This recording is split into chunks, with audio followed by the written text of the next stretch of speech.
What's up, everybody? Welcome to Podcast Now. I'm Alex, and in this video, I want to talk about the Blood of Dawnwalker, the new game from the ex-Witcher devs that formed a team, Rebel Wolves. They announced their game a little while ago. They showed it off today, and I gotta be real, while I thought there was going to be more gameplay, because they did say they were going to show off gameplay, there was maybe 10-15 seconds of that. They did promise that there is going to be a full-on gameplay reveal in the summer, so maybe like a summer Game Fest thing. I think probably makes a lot of sense.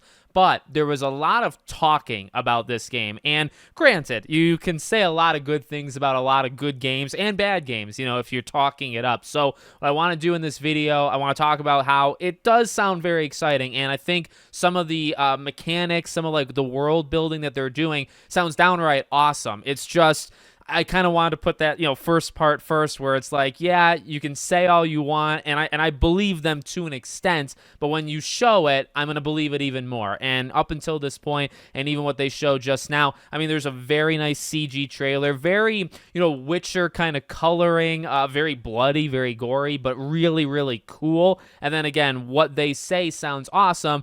I just wanted more. I just wanted to see visually more, and we're going to get that in the summer. So just a brief little kind of break. I'm not going to go over everything, but they did do like the Twitch live stream if you want to watch the whole thing. It was probably like 45 minutes of like actual stuff that's going on. They played like an orchestral kind of music thing. Sounded very Witcher inspired, but sounded really cool. But again, most of what they did was talk about the game, and basically this is a game where you got vampires, and there's a lot of mechanics that sound to me very much like Vampire. So your character is not like fully human, but he's not fully vampire. And in fact, I think they said the vampires in this game are not fully either of them. They're actually humans by day and then vampires by night. They talked about kind of the art direction and how their teeth aren't actually shown. So when they open their mouth, their teeth like start to show, and they're really big. I mean, if you watch like the cinematic trailer, very, very sharp teeth. It looks scary. It looks very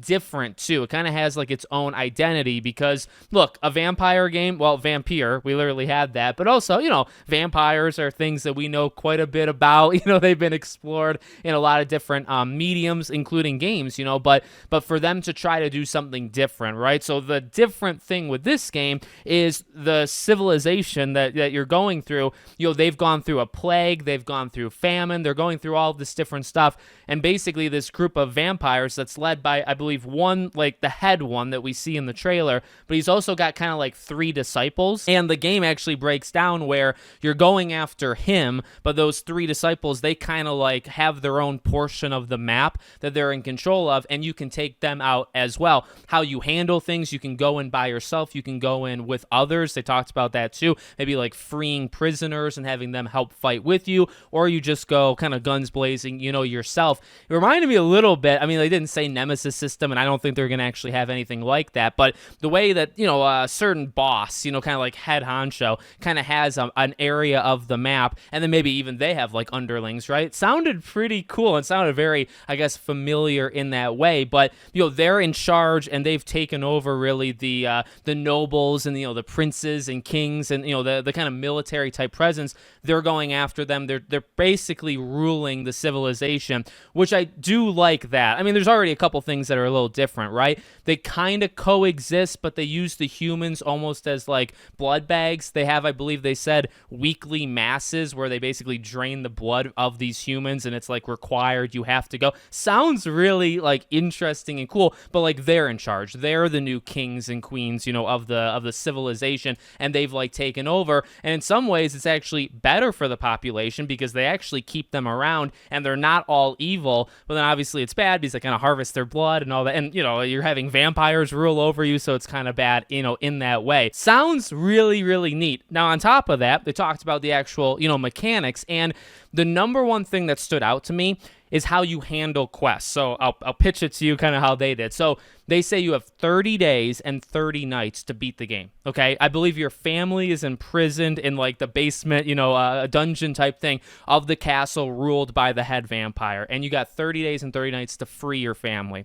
And in that time, You just go out, you walk outside, and they said there are no main quests. There are just quests. And you'll find your way into the main quest. In fact, they talked about Fallout 2 as kind of their main inspiration of just freedom. You go out, you have an end goal, you know what that end goal is, and you just kind of organically figure stuff out. And like I said, there is no direct, like, okay, do this, then do that, then do that. There's just quests, and you handle them. And every time you do a quest, it moves you forward. And every time if you're just looking around, they actually mentioned this, which I'm glad they did. If you're sightseeing, if you're just going around trying to take in the environment, that doesn't move the clock. But when you do an objective or when you do a quest, you're going to kill time. And you only have 30 days and 30 nights. And like I said, your character is different by day. He fights differently. He's got different weapons. And his traversal is different because by night, he's kind of like part vampire. So the way he can actually move around the environment and stuff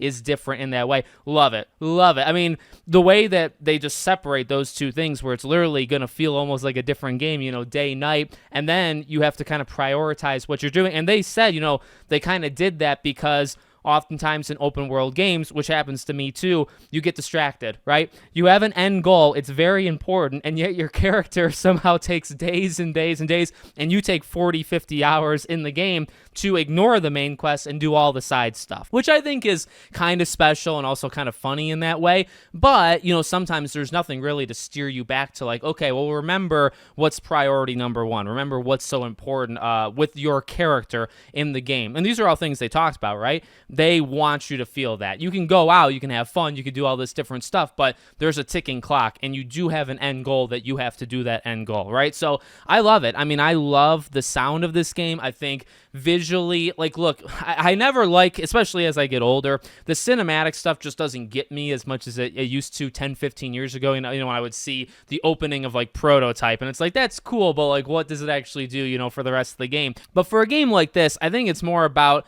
kind of the tone, like the colors, situations like that. I will say, the very little gameplay that we saw, your character fights a lot like the vampires we saw in that cinematic trailer. So they kind of have like these dark magic type abilities, right? Where they like rip people just using almost dark magic in their hand, and kind of teleportation type, situations. And you see your character doing that in like the 5 seconds of gameplay you get at the end. So, there is a little bit to take away from that cinematic trailer. And you do get, he saves the sister from the plague using the vampire's blood, and you get to see the actual head vampire. You get the general idea of what's going on, of like vampires are in control. They're actually going after, again, some of the like the military type presence. So the CG actually does do quite a bit, like more than maybe others would. So I was impressed by that. The gameplay, it was good for what it was. I wish we saw more, but just, I don't know, the pitch of what this game was, which hopefully I managed to pitch it to you guys. It sounds really cool. The ability to just,